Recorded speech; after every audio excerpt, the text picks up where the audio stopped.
Hey everybody, going to do a quick, simple lesson on how to learn the fretboard on the guitar.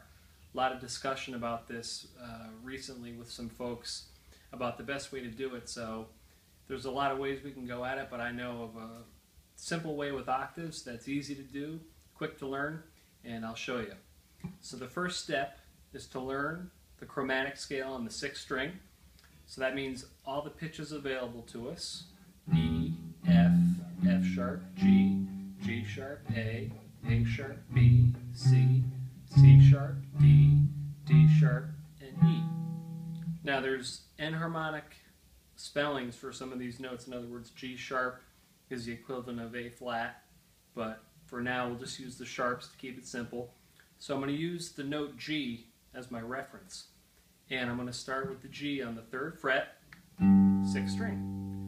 I'm going to count up 2 frets and up 2 strings. So now I'm playing the G on the 5th fret on the 4th string. That's my first octave shape. Now I'm going to put my first finger on the 4th string G, 5th fret. I'm going to play the G on the 8th fret on the 2nd string. That's my next octave shape. Notice there's 3 frets here rather than 2 because of the tuning between the 3rd and the 2nd string. So I count 3 frets higher. I do this with my 1st and 4th finger so that I'm alternating. 1st, 3rd, 1st and 4th.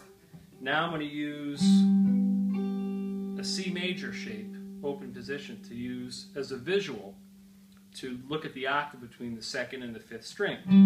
So there's my next octave shape. So now I have the G on the 5th string.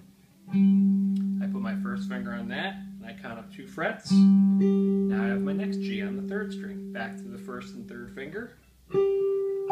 Now I put my first finger on 12 on the 3rd string, and now I have 15 on the 1st string. So there's my G at the 15th fret on the high E string, and I'm back to where I started. So we had G, G, G, G, pivot as I call it.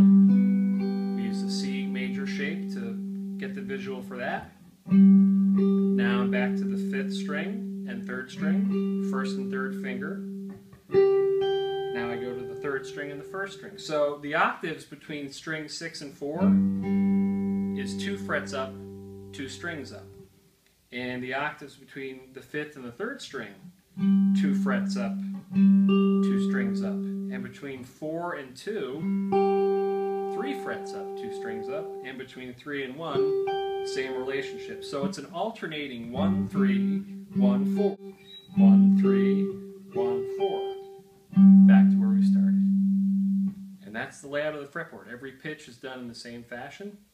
And it's that simple. So it's a great way to learn it. And a lot quicker than counting up on an open string through the notes, going E, F, F sharp, G, and counting all the way up and down the neck on each string. It takes a while to do that. This way, a little more methodical, and it's easy to do. So, thanks for watching. See you soon.